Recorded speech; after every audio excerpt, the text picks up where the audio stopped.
Hello, everybody. It is good to see you. Welcome to our Monday Magic Mood Boost. This is our weekly live broadcast where we get to chill out with each other, have a really good start to our week with people who spiritually get it, which is really fun.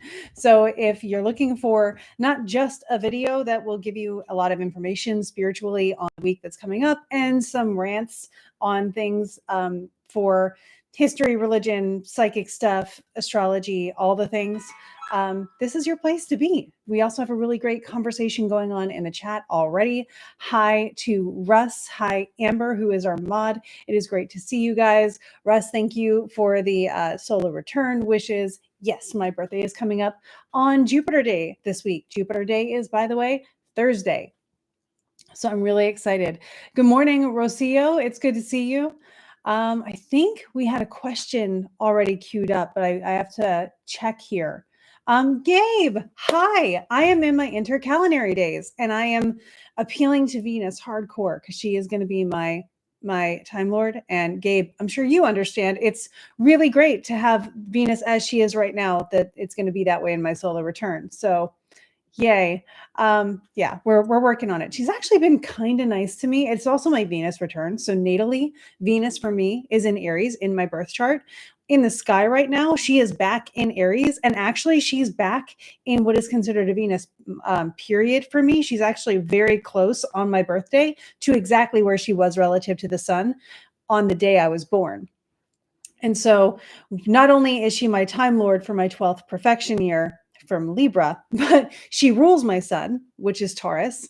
And also she's having a little additional rulership going on right now. So we're going to get to know each other really well this year, I think, which is only nerve-wracking for the fact that we all know I kind of badmouth my Venus. So I'm hoping she is kind and I learn my lessons gracefully, which is not my norm. So we'll see how that goes. Thank you guys so much for being here. This is really fun. This sets a really amazing tone for my week, and it makes me really excited to be able to share this time with you guys and to be able to offer value to you. So if you have any questions about astrology, folk magic, all the things, I've prepared a bit of a rant. I want to kind of help at the end of our discussion today. I'm going to try my best to explain sidereal versus tropical zodiac. And my rant is actually not one or the other. It's why both are valid. And I even have visuals to help us out here. And in the meantime, the rant is going to get into why, if you've been hearing people talk about us being in the age of Aquarius, that's not entirely accurate. And I'm going to explain the logic that we have for that so far and what you can think about the era that we are in. So there's lots to go over. There is a lot of Aquarian energy. It's very pedantic, what I'm going to get into today, but I'm doing it anyway. So I am a bit pedantic. So I'm going to let myself be who I am and get into that. Cool. So how is everybody doing? When a Time Lord shifts, is it a progressive thing or just bam and it switches? It depends. I was having this discussion with my mentor, and Gabe, weigh in. Typically, what you would say is, depending on the timing technique, you're gonna not really have like a bridge kind of period. Now, for annual perfections, there is this argument that I do think about sometimes about the intercalendary days, which is the 5 or so days that just don't fit into the 360 perfect, like 1 degree per day circle thing. And so would you consider at that point that maybe the other one is coming in? I don't know, because our math and the way the sky works are not perfect. They don't line up perfectly. So because the math can't be perfect, there might be something to say about those couple days leading into it, since there is no perfect way of measuring it. What I have been doing is I took the amount of days that the planet rules. So every planet does rule a number. Venus has 8. And so 8 days before my birthday, I started appealing to Venus every day at my altar. And so I've got like a green candle. I've got some incense for Venus. I've got some lapis lazuli over there. I'm going to be adding to, wait a second, this guy. I'm going to be adding to this guy this week. So next Monday, you'll see another crystal on there. It is a lapis sphere. I've been anointing it with oils and fumigating it all for the last week or so, and we'll be adding it on my birthday. So yes, there's something to be said about looking into that planet, and of course we start thinking about it, and so we might get into that energy a little bit more. But the planet officially takes over rulership when it does. So just like the sun is not in one sign until it's at 29 degrees and 59 minutes of Aries until it's at 0 Taurus. The planet that's taking over rulership is waiting for that sign to have rulership, then it also does. So it's less of like gradiating into one thing from another and more like stepping into a whole separate room. So when you come into one room, there's a person in there that manages that room. Then you step into another room, and that person is now taking care of you. Think about it as like a new concierge at the hotel for that year. It's one way to think about it. I should probably check who my Time Lord is this year. I took over on the 21st. Hey, happy almost solar return for you as well. Yeah, so we can look at that a little bit. I actually would love to show you guys kind of a behind the scenes about how I, as an astrologer, look at solar returns. It won't be the full way I look at solar returns because that's a lot and it will make your eyes cross at some point because I do a lot of different techniques and I combine them. But I'm going to bring up Luna and I can show you a solar return and how I would combine perfections into it. So we can also bring up the perfection chart, which is best visible on AstroSeek. So if that sounds fun to you guys, I'm down to do that. And I can also continue asking questions or answering questions in the meantime. So what I will do here is bring up on Luna, because it's just easier to look at. I'll bring up on Luna. I'll just use my birth chart and then my solar return chart. Since it's coming up this week, we can look at it and see the actual planets as they are right now doing what they're doing. And I'll also show you how to do that in Luna in case you guys are using Luna. Yeah, so let me just catch up here. Russ, did I answer your question adequately? And then I'm going to get into that even more as we do this. Yeah, so Gabe agrees with the it depends situation. Gotcha. Always good. Yeah, cool. Also noting that the intercalendary days were an occasion for prayer and prep, since those were usually around the Nile flooding period. Yeah, so in mundane, right, Gabe? And I'm asking, am I correct, Gabe? Not like correcting Gabe. You probably will not ever see me doing that. But Gabe, correct me if I'm wrong. The intercalendary days for the world, for the calendar that the Egyptians used, since their new year kind of began at the flooding of the Nile, which would be in late summer, they had those intercalendary days in leading up to that. I have heard of people using intercalendary days for your own personal year, which would be something that begins on your solar return. So if that also is viable, yeah, let me know. Let's see. Natalie, it's good to see you. Hi. All right, awesome. Hi, Caitlin. It's good to see you. I'm so glad you made it. I get to see Caitlin in a couple weeks when we go to Iceland. That's going to be awesome. Okay, cool. Yes, makes sense. Cool. Thank you, Gabe. It's always really extra beneficial on these lives to have like an astrologer doing their best and also an astrologer who's been doing it for longer who can help check that. So I really appreciate it. Hi, Angela. It's good to see you. Okay, cool. So do we all feel ready to dive into a little bit of astrology? And I will show you like I said, a very basic behind the scenes of using a solar return chart. Let me know in the comments if you feel ready. If you don't, and we want to like prepare other stuff first, we can do that first. But I'm ready when you guys are. So yes, I really love how you guys talk to each other in the comments. Okay, so Russ is ready. Awesome. So I'm going to take that as most of us are feeling good about this. So I'm going to start sharing my screen here. And what I'm going to bring up is, let's see. I am going to bring up my second screen if I can do that. I'm not sure this is going to let me. Window. Yes, that's what I want. Cool. Okay. So I'm going to share this secondary screen. Do we all see Luna? It looks like we do. Cool. Um, awesome. Thank you guys. So this is a birth chart for me. And so we have the birth chart that you guys would cast for your own birthday. If you're on Luna, you can do things over here where you go to the return navigator, and I'm going to go to the sun return because that's the solar return. And so I was really hoping that was going to do a bi-wheel. So this is the chart for my birthday this year. Return to natal chart. I would like to do a bi-wheel. I haven't done this in a while because I usually use a different program. So, I really thought it was going to let me do a bi-wheel for that, but that's okay. We're going to do a transit bi-wheel, and we're going to move it forward to May 8th because why not? And it'll be approximate because I'm going to try not to get obsessive, but it got really close anyway. So 1814 instead of 18:8. This is basically the solar return that we're looking at. So then you would cast the chart for when the sun gets back to exactly where it was on your birthday. That is your solar return. In this case, like I said, my calculations are off by a couple, like maybe an hour or so. So I have 18 degrees where the sun is. Ideally, we would want 18:8 because that's where the sun was the day I was born, the moment I was born. This is why your birth time, one of the reasons why your birth time is really helpful. The other reason why your birth time is really helpful is because it lets us know what was rising on the horizon at that time of day, which sets up the rest of the chart. So at this point, you have a whole second chart to look at. And this is where I see on social media some people having questions about, well, what do I do with this, right? So there's a lot you could look into, and it really helps to say, what am I supposed to focus on? Which planet should I focus on the most? Now, if you get into certain things, I think I've been looking at Abu Mashar's solar return techniques and Dorotheus a lot lately.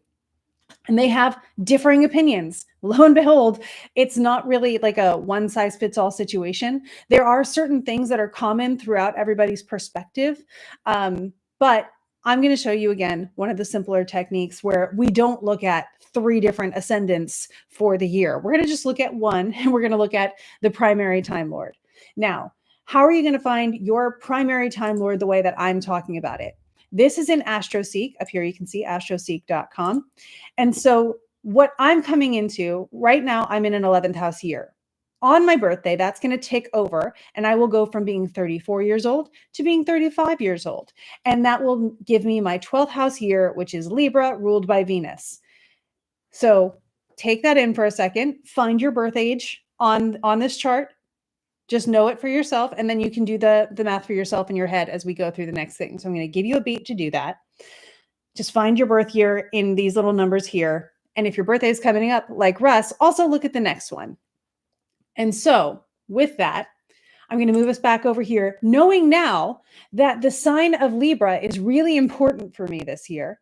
And also, I have no planets in Libra, so I'm really looking at Venus because there's nobody else here to sort of flavor the situation. So I look at my natal Venus, and this is where you really want to like ground yourself. This is the step that it took me a while not to skip in my eagerness. Okay. So I'm going to slow down for it here for my own benefit. And also so you don't make the same mistakes that I did.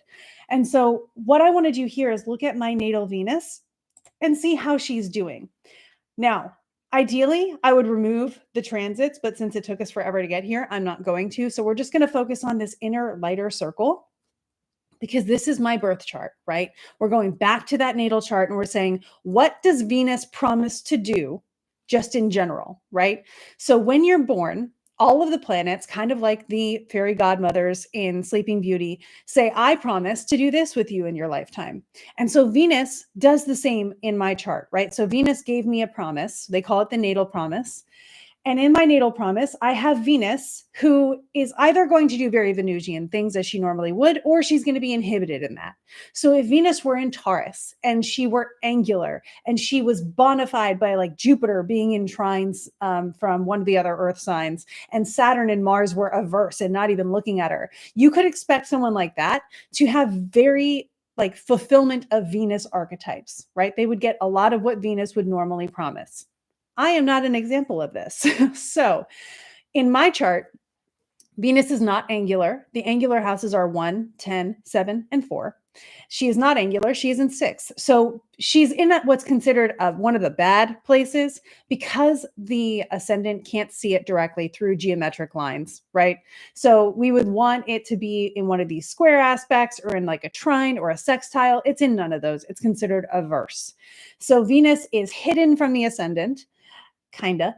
And she is in the sixth house of what is traditionally known as bad fortune, fortune being something associated with more of your physical existence, whereas bad diamond, exactly opposite, would be a more spiritual, like um, religious experience, maybe. I don't want to say religious because the word religion is not ideally what we actually make it out to be today. So we'll stick with spiritual for the purposes of this conversation. You might expect to have more stress, mental health, those kinds of struggles, things that are within the spirit, right, as compared to within the body. So Venus says, hey, I'm in Aries, which is opposite of Libra, which if she rules Libra and she's opposite of it, we call this detriment, right? So she's not able to do what she would want to do and be very Venusian. She's not in a sign, which puts her in a prominent place. This actually might be a good thing for me. And she's in a place of bad fortune. And the other planets, Jupiter's trying to help out. I appreciate Jupiter for that. If we take this away and go by whole sign, you can see Saturn has a square to her. My Mars is averse, so Mars is not affecting her, but Saturn is my aspect malefic and has that square to her. Jupiter, though, has this sextile, so kind of comes in clutch a little bit, even though if we got even more nuanced, Saturn has the overcoming, so can have a little bit more of an upper hand in that fight. So if we look at Venus and we say, what does she promise? She's not promising her typical Venusian things, right? When we boil that all down, she's probably going to bring up things that are how you would say it in our modern context is perhaps counterculture. Just because she's not in her best place does not mean that that person is bad, right? I mean, that'd be really crappy for me. But what we're experiencing here is Venus not doing the typical Venus things. So Venus, femininity, art, music, values, and the things that we find valuable. Relationships can end up in there. And because she's in the sixth house and in my chart, again, we're going to look here and say, what does she rule? She rules Taurus. So she rules my sun, which is energy, vitality, identity, those kinds of things, if we want to boil it down to that. So Venus is in charge of a lot of stuff and having a hard time juggling. We'll put it that way. And so she can't really solve the math problem the way the book says to solve it. She does it in her own way. And sometimes that makes society difficult, right? If you know anything about me, you're already noticing that there are some ways in which that shows up.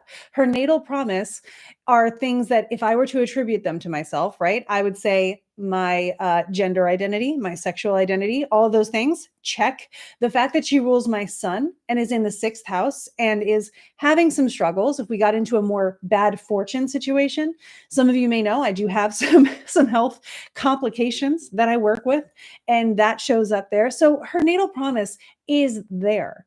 And so now we finally get to come over to the birthday for this year, right? So we know that Venus is not promising flowers and butterflies and rainbows. She's promising things that are a little bit finding your own way, making things work the way that you need to make them work, even if it's not the typical way to do things.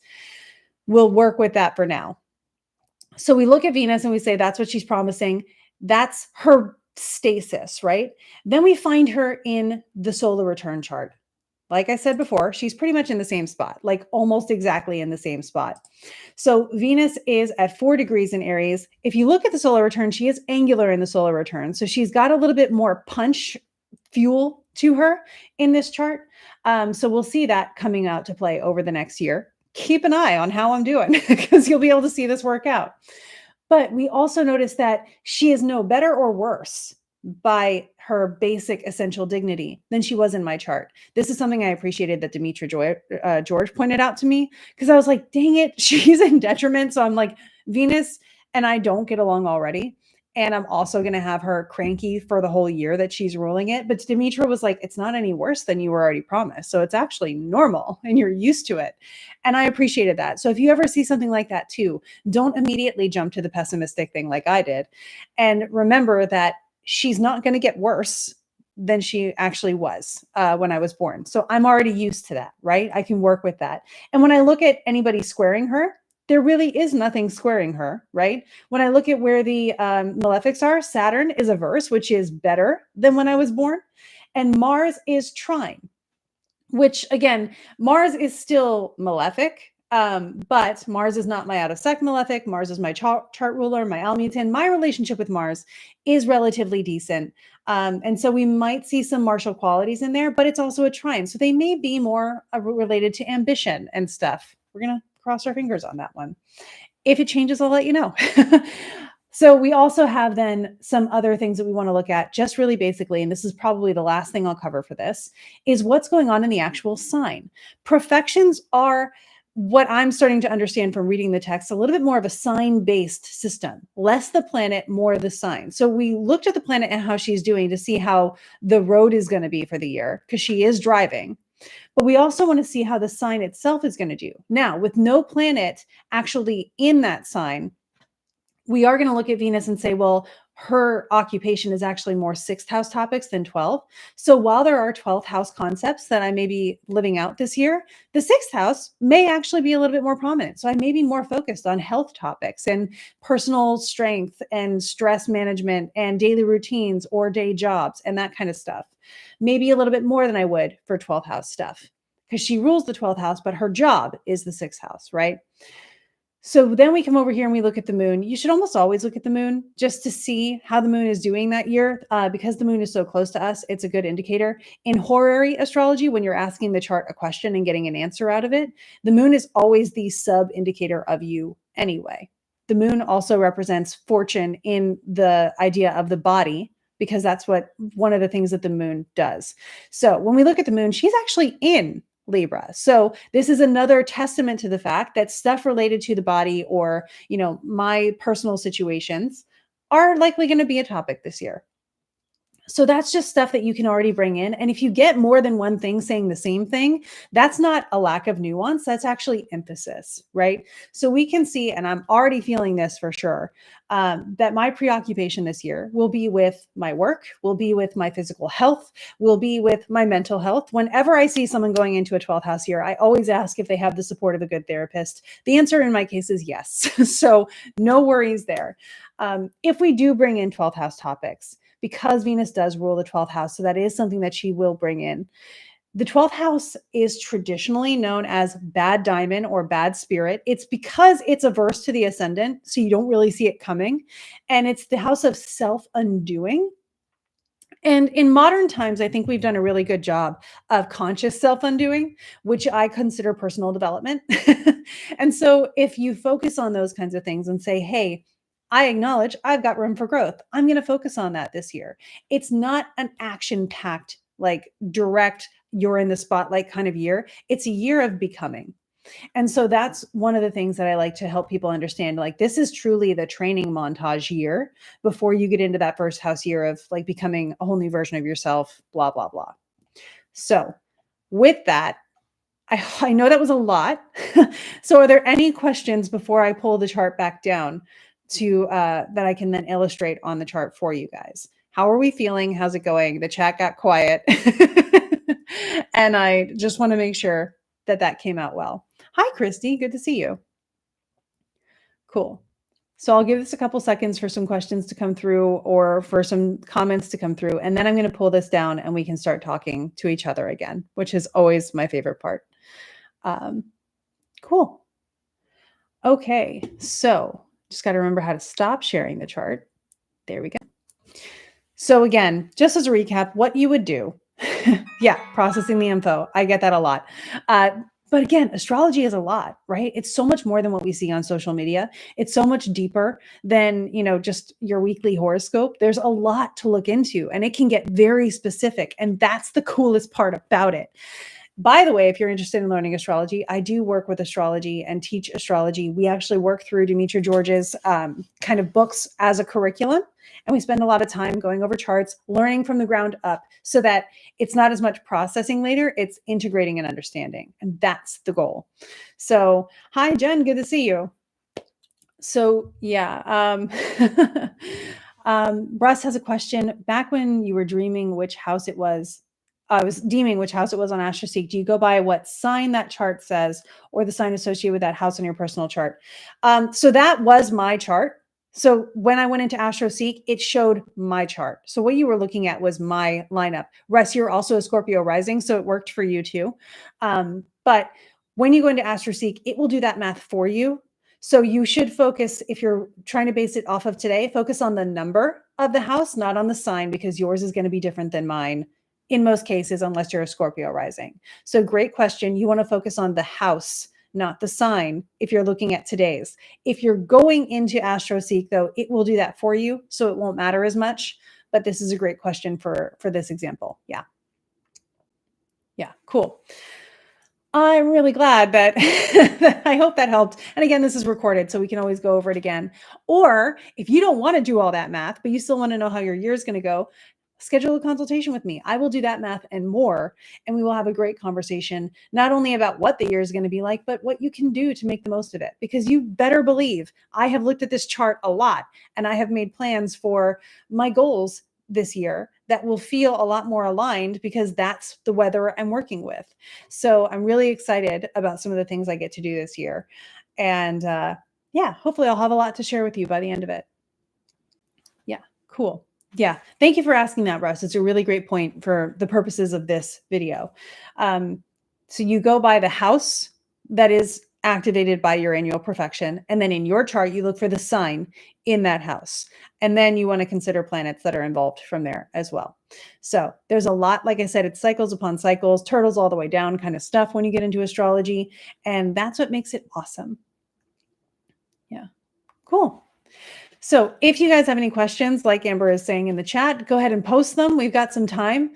And I do, like I said, in the last 10 minutes or so, I'll get into our rant about precession, sidereal versus tropical signs, and the age of Aquarius. How many of you have heard that we're in the age of Aquarius? Can you let me know in the chat? This is me just doing some research here. There was a lot of talk about it, of course, in 2020. And then there was a lot of talk about it again in recent years with Pluto. And I will explain why those happened. Yeah, Russ has heard this. I will explain why those happened for sure. Yeah. Yeah, the age of Aquarius. It's so I cannot wait to get into this. And really what this is a confusion of terminology. That's what it's going to get down to. Feels like I've been hearing that your whole life. Yeah, well, I mean, in the 70s, there was a whole song about it, right? So the dawning of the age of Aquarius. Oh, and I want to point that out too. My gosh, I'll probably pull up the chart again for that too. Because if we pull up the lyrics, which I'm going to do, I'm going to show you how that doesn't necessarily make sense. And again, Gabe, you're watching. If you've found a way that the Age of Aquarius song makes more sense than it sounds like it does to me, I'm open to hearing about that. But I'm going to pull up the transit chart now because my chart's not going to be a good example of it anyway. Yeah, there will be a rant. There will be a rant. There's so much to get into. Maybe I'll start the rant early just because there's so much to get into. I want to see if maybe I can pull up a better example of a chart too. So if I go in here and let's see, there's a couple ways that this could be interpreted, which is why I'm like, what's the best way to do it? Reading astrological texts for me is easier than interpreting how this song wants the planets to be. Let me just tell you that much. So, and there are so many factors that would make a difference as well. So I'm going to do this and I feel like I'm being so petty, but I'm not even upset about it. I'm going to do it anyway. Okay, cool. So this will be a pretty decent example when we get there. Cool. Love a musical theater reference. Yes. Yeah, cool. So how do we feel if there are no questions right now? Would you like me to go into the rant now? And then we'll see if we have time for questions after the rant at that point, because we still have a good half hour. And this will give me leeway to cover a lot and make sure that if you have any questions related to the rant, we can also make sure that those are clarified. So it's not just me ranting and cutting off. Yeah. Hi, Christina. Go for it. Okay, cool. We're here for the rants. Love it. Okay. So before we get into the age of Aquarius, I want to explain two things. One, you may have heard about tropical astrology versus sidereal astrology. Let me know in the chat if you have. So, if you have, that makes sense, okay? So I want to like break the glass shell that we seem to put around things sometimes, and this happens in every study in every aspect. And this was one of those things that when I shattered this for myself, it was like, "Oh, duh." It's almost like when you can relax because something makes more sense than the pressure you were putting on it before. So when we think about tropical versus sidereal zodiacs, we're thinking about two different ways of measuring that are completely separate from each other. The sidereal zodiac is measuring the sky above us. If you imagine, here we go. If you imagine, this is the world, you guys. I got it from like Michaels or TJ Maxx years ago. So I'm going to set this right here. I'm going to sit over here. If you imagine that you have the firmament around the earth, right? The firmament being the stars. Think about in Lion King how they're like, oh, it's little bugs stuck up in the sky, and that implies that there's like this layer where the stars all sit all like in one plane, which we know astronomically is not the way it is, right? There is something such as apparent magnitude and actual distances and those kinds of things. But from our perspective, we look up at the sky and we see stars. And so we look at them and they appear kind of 2D to us, right? No matter how big they are, how small they are, we're seeing them in a 2D kind of situation because of our perspective. So if you take this hand representing the stars, just all of them, you're going to find that some of the stars, when you watch for more than one night or even over the course of a night, some of them move against the other ones. So you'll have some that are like moving around, even though the other ones are staying still. The ones that are staying still are called fixed stars because they don't move. The ones that are moving are actually moving stars. And so planets was a word that meant wandering star, a star that moves. The wandering stars we found are planets. And so they were given in this hierarchy of ways things go. If you want to look up more on this, you can look up the chain of being. And so we have the planets moving around in here against a backdrop of fixed stars. Among this backdrop of fixed stars, we have the constellations. The constellations, and I hope you can see the line here of the equator. So the constellations are based on the band of the sky where the sun and the planets travel the most. So that would be basically in this area, right? The sun, depending on which way the earth is tilted, is going to be more north, more south, but always rises east to west, right? So we see the sun go through a particular part of the sky. It doesn't shoot more north in the sky. We tilt towards it or further away from it. So it's always within this band of stars. That's why this band of stars was chosen, because that's where the sun, the moon, and the wandering stars hang out. And they go up and down. There's some leeway for it, right? It's not perfect, but there is this section, which is the Tropic of, I think, Cancer. I'm trying to see if this map gives it to me. But anyway, it's in that section where you would find the sun and the stars. And then behind them, you have the fixed stars. So the sun and the planets are in here moving typically around here. And then there are fixed stars behind them all over the place. But we focused on where the sun and the stars or the sun and the planets are hanging out. And we took that and we made a 360-degree circle in the sky. And we called it the zodiac, the circle of animals. Now, this circle of animals is based on actual constellations astronomically. The astronomical constellations ideally would have the sun on the day of the spring equinox in the northern hemisphere coming into 0 degrees Aries, both astronomically and according to a 360-degree measurement from Earth. So the first difference we're going to see here is one is seeing the perspective of basically the sky itself as it is, kind of giving prominence to the sky. The other one is saying, I'm standing here and this is 360 degrees. And so where in this 360-degree perspective am I seeing the sun?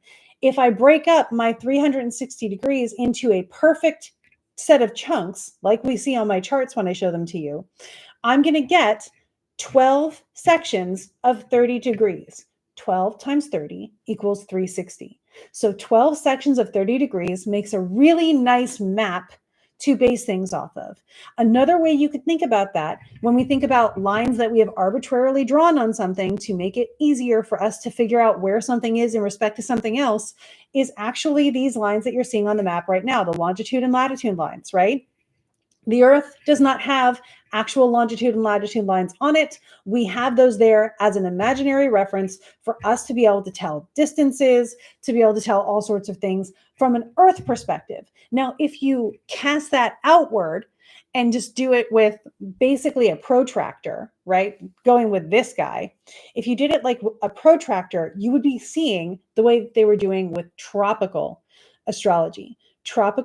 The tropical zodiac is not about the exact positions of the constellations. At one point, they got along really well and they did coincide really well.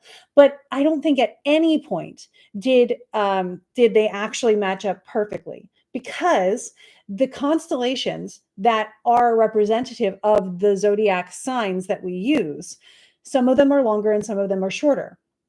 They account for those in they account for those in tropical astrology. So don't worry, that measurement discrepancy is accounted for in ascensional times and other calculations.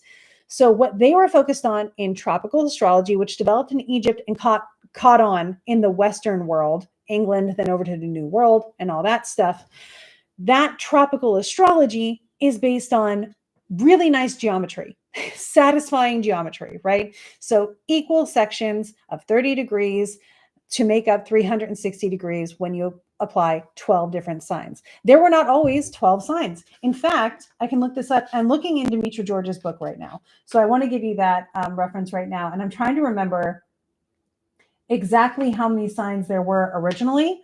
I think, so this is where my dyscalculia comes in. I think there were actually 9 signs originally, and I'm not able to find it on the page. But then they made 12 later. So again, we have adapted this for a very long time. 12 became the really nice, perfect rounded number to use. So we had 12, even though it's the same section of sky, they broke it up instead of 9 ways, 12 ways. At one point, Scorpio actually had like the claws of Scorpio versus the rest of Scorpio. So you can think about it that way, right? They took that and they were like, oh, we'll make that one and break it up in different ways. So from there, you have tropical astrology. And ideally, when the sun in tropical astrology comes into 0 degrees of Aries, which represents the seasons changing to either spring or fall, but spring was what they were focused on at the time because they were in the northern hemisphere, you see that this becomes a zodiac that's based on the Earth's experience of where the sun is, how much light the sun has, and what seasons we're having at any given time. The fixed stars are not as considered in that, right? So they're there and we see them and we can draw a constellation that is Scorpio, but because this Earth, you can see it's tilted right now, right? The Earth does the thing where it wobbles, right? And it takes, this number I actually have a reference for, it takes 26,000 years for the Earth to do this one time. As it's doing that, its perspective on the rest of the universe changes. So because it's taking a really long time and has not finished one, because it's taking a really long time, our North Star up there changes every so many years. In 2012, the big to-do was that our North Star was kind of locking into place with a different North Star. I actually have a nice graph here in Demetra George's thing. Around 2000, we got Polaris as our official North Star, right? Later, let me see here. When we get to 8,000, the year 8,000, our North Star will be Alpha Centauri. No, Alpha Cephei. So again, it's going to be a different North Star in a couple thousand years because the Earth is wobbling. This is called precession because it goes backwards through the sidereal, the actual constellation zodiac, right? So those stars shift because the Earth is pointing in a different direction because of its wobble. It's still having seasons down here. So we're doing that the same way as it was before, but in real time, in relative to space, it is moving around. So right now, and I actually have this in the book too, which is really handy. Thank you, Demetra.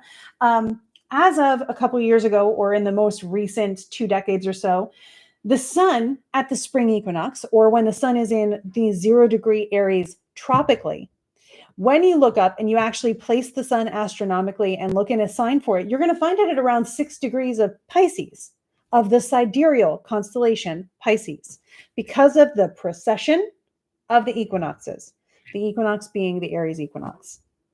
So that is why there are two separate two separate zodiacs. One version of astrology developed using the really nice geometry based, seasons based tropical zodiac. Another, more based in India, used sidereal astrology. They were basing things off of where is the planet in the actual stars as compared to where is the planet on the map that we've made, right? So that's the difference. They both have their functions. They both can work. That's the great thing, right? The stars don't care what lines we draw on them or where we try to put them. They're doing what they're doing, so the astrology still works. The difference is when you try to blend techniques. Just like with so many other things in our world, and I use religions as the primary thing, especially if we take the one I'm most familiar with, which is Christianity, and you break it into two. You can, because you have Protestant and Catholicism. They have a lot in common, but there are some things that don't necessarily go from one to the other. There are some things that are very much a Catholic thing, and then there are some things that are very much a Protestant thing.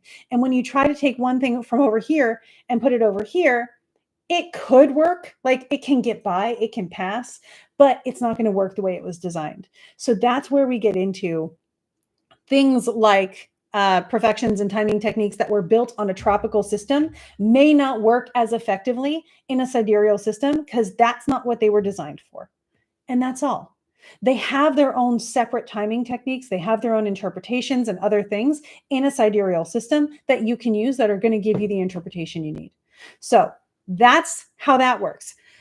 And that is the difference between tropical and sidereal zodiacs. Now, let's get into the Age of Aquarius, because this is very much related. The Age of Aquarius is something that caught fire for some reason, especially in the 70s, when they were talking about how we needed the actual lyrics are when the moon is in the 7th house and Jupiter aligns with Mars, then peace will guide the planets and love will steer the stars. I have so many problems with this. So, first of all, Aquarius is a Saturn-ruled sign, and it is an air sign. So it has more masculine energy to it. It has more active energy to it. It has more intellectual energy to it. Peace and love would be more of a water quality if we were thinking about actual qualitative symbolism and stuff in astrology and most of esoterics, right? So you would actually want a water sign for those traits. You would want perhaps a Jupiterian water sign for those traits, which by golly would be Pisces. Pisces is a Jupiter-ruled water sign. And if you recall, we are in the age of Pisces right now. So by all means, we can choose now for love to steer the stars and for peace to guide the planets. We can choose to have those things guide us right now. When are we going to get into the Age of Aquarius, as we've been hearing? So people have decided, some people have said that in 2020, we came into a time that was the Age of Aquarius. Why did they say this? This actually does have something that can be taken as credible, right? In the year 2020, Jupiter and Saturn aligned in a conjunction. Now, it wasn't perfect, like they came into one star. They were kind of like this, one above the other, because their declination wasn't perfect. Like I said, they do move along that band. Sometimes they move perfectly, kind of like with eclipses, where they will become one star because they're at the same latitude and longitude, right? But they can still conjoin and be like this with each other. And that's kind of what we saw back in 2020. They conjoined, though, for the first time officially in the sign of Aquarius. And that was the first time officially that they were going to now stay in air signs for the next roughly 200 years. Before that, they had been conjoining every 20 years over a period of 200 years-ish in earth signs. Now, there is an outlier for that because as they're shifting, you will have one that's like preceding, where there's an air conjunction, then an earth conjunction, then an air conjunction, then an air conjunction, then an air conjunction. That's what we had back in the 80s. They did conjoin in Libra. So that was our first air conjunction, but then they conjoined in Taurus in the year 2000. And so it wasn't officially shifted yet. There's a whole other thing to get into on that. But they had their I'm conjoining in an air sign and I'm staying here conjunction in Aquarius in 2020. Happened to be around the winter solstice as well. It was very cool the way that that all aligned. Now, that is not the age of Aquarius though, right? Because that's two planets having what we call greater conjunctions or great conjunctions. And it was a greater conjunction because it was part of a triplicity shift. So yes, we are entering into what Masha Allah and Abu Mashar, Persian astrologers, would consider a new dynasty. And so that's a big deal, right? It's a new era, but it's a 200-year era. Now, how many are we looking for here? Remember, it takes 2,000 years. Why are we not liking that? Okay, it takes 26,000 years for this wobble to be complete. And so if we're thinking of one age as being the sun at the 0 degree Aries tropical, being in a certain sign, like now it is in Pisces, so we are in the age of Pisces, we're waiting for that sun on the day of the vernal or Aries equinox. We're waiting for that sun to get into Aquarius. Remember, it moves backwards, so that's how it's going to go. So if we're waiting for it to get into Aquarius, we have to calculate how long an age would be, right? So 26,000 divided by 12 signs is going to give us 2,166 years roughly, right? So 2,166 years is not the same as 200. So we entered into a 200-year era of the conjunctions between Jupiter and Saturn happening in air signs. So it is an era of air that did begin-ish, right? Because don't forget Libra. It did begin-ish with Aquarius. Thanks, Gabe. So that's one thing. Now, really uniquely and interestingly, coinciding, we do have the fact that at this relatively same time, within the same half decade, Pluto, who has a long period as well of oh gosh, I really wish I remembered numbers better. I do have dyscalculia and it throws me off a lot. I think it's got its own like 200 and more than 200-year cycle for Pluto, right? So Pluto takes a whole triplicity just to get around as well. So at the same time, Pluto is now also coming into Aquarius for the first time since the 1700s, okay? And so that's a big deal. That is a 20-ish so period of Aquarius, because Pluto's going to be in Aquarius until about 2046, I think. So because we have this period of time where Pluto is now in Aquarius, that's a 20-year cycle of Pluto being in Aquarius. So now we have this little smaller cycle within an epoch of air. We have a smaller cycle of Aquarius that is transpersonal because Pluto's so far out there. It is a transpersonal planet. It moves really slow, so its effects unfold over a generation's worth of humanity. That's still not 2000 and whatever it is for the age, right? 2166. So we are still in the age of Pisces for quite a while. If we think about the fact that recently we're only at 6 degrees of Pisces, we are in, perhaps you would want to say, the dawning of the age of Aquarius, but I would wager we've got a little bit over at least 100 years left before the age of Aquarius. Someone has done those calculations more precisely than I have, but again, I have not done those calculations because that is not my strong suit at all. So just know we're not in the age of Aquarius. And in fact, the age of Aquarius is a sidereal astrology concept that was borrowed and brought over to people who typically follow a tropical astrology. So that's one of those things that it kind of crossed the aisle. It still kind of works. But if you're looking for peace to guide the planets and love to steer the stars, I would look for a water sign with Jupiter or even Venus. Venus doesn't happen to rule any water signs, so I would still go back to Jupiter.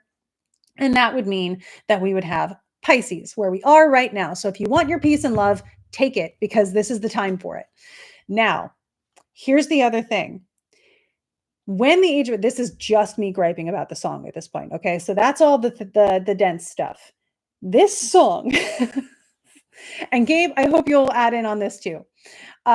This song says when the moon is in the seventh house and Jupiter aligns with Mars. So I'm going to show my screen really quickly to show you kind of what this looks like on a chart. It's just arbitrary. It's just me being kind of bratty at this point. So we see the chart, right? The moon in the seventh house over here happens to be in Aquarius. That's not intentional. This is just the next time that Jupiter aligns with Mars. I'm going to interpret that as a conjunction. So Jupiter and Mars conjoin in Leo in 2026, and I moved it to a time of day when the moon is in the seventh house. But that's not the age of Aquarius either, is it? So just keeping that already in notice. But when the moon is in the seventh house, traditionally, this was the house of open enemies, as well as marriage and partnerships. So they might be thinking about marriage and partnerships, but I'm thinking like, this is the place of open enemies. Why would you want the moon there when love and peace are going to rule the planet? You might want the moon in the fifth house, where romance and romantic love falls a little bit more, or the 11th house, where friendship happens a little bit more, of good spirit and good diamond, right? I would want the moon there, but that's just me. And I'd like her to be in like domicile. Another water sign that she rules would be Cancer. The moon is, whatever. She's allowed to be in whatever sign according to the song, because it just says when the moon is in the seventh house and Jupiter aligns with Mars. This is also kind of intense because, like, if you look at they're going to be on the south node at the same time. So everybody keep an eye out for November 15th, 2026. It might be a pretty big day. But anyway, we will see Jupiter aligning with Mars not too infrequently, right? Like they go around. When Mars catches up to Jupiter, they align. But it's the divine feminine goddess power making peace. I mean, yeah, okay. Align is pretty vague. Even in ancient texts, sometimes align can mean they just see each other. So we could say when Jupiter aligns with Mars in any capacity, but here's the thing: Mars is a malefic, and Jupiter has the effect of expanding or saying yes to things. And so why would we want Mars, which is kind of kaboom, to align with Jupiter for something that, to Gabe's point, is a divine feminine effect of peace and love? I would like the benefics to align with each other. I would like Jupiter to align with Venus and the moon to be maybe in the 11th house or even in the fifth house if we wanted to go with like a whole summer of love kind of idea. But that's not what the lyrics call for. So not that they're ever going to, but if they do, if someone quotes the Age of Aquarius song to you and says they're looking forward to that, just let them know that song took a lot of poetic license and it's a great song. It's a bop. We love it, but it's not something that astrology can really support, at least in its integrity. So there you go. And Christy, to that point of the lyricists didn't do their research, in a way, no, but also they didn't have as much access to the sources that we do now. I want to give a lot of credit to Project Hindsight in the 90s that translated a lot of the ancient texts from ancient Greek. So again, people in the 70s did not have access to the same resources that we do now to be able to make these decisions and to be able to see the discrepancies.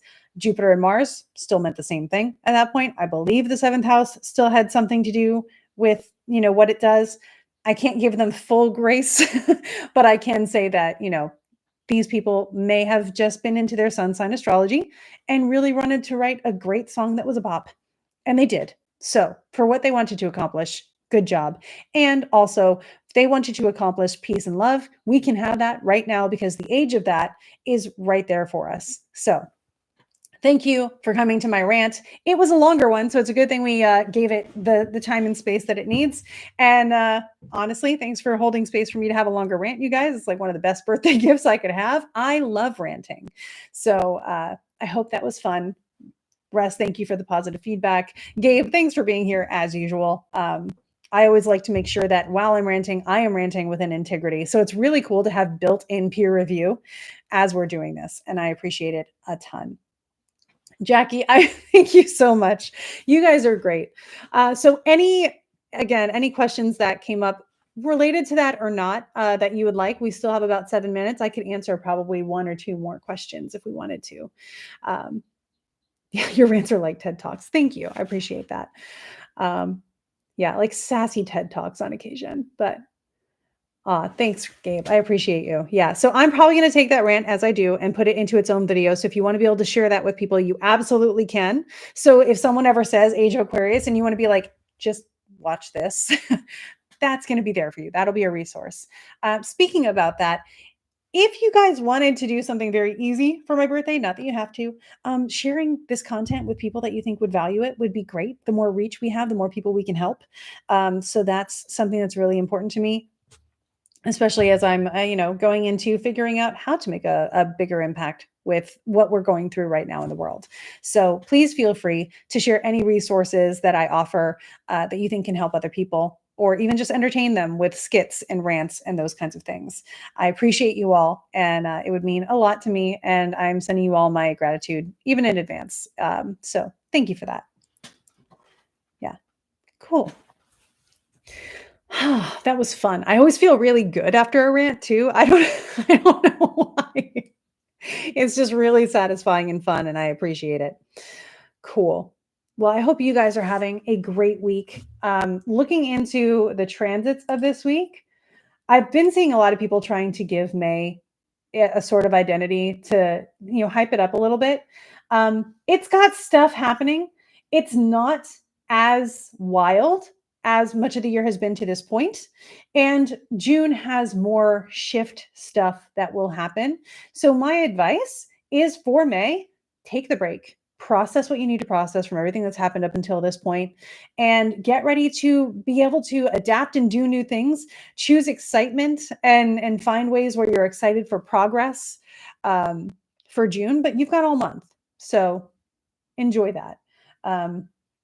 We are in Pluto retrograde now. It's the only planet that's retrograde. It's the furthest one out there. It's going to be retrograde, I think, till October-ish.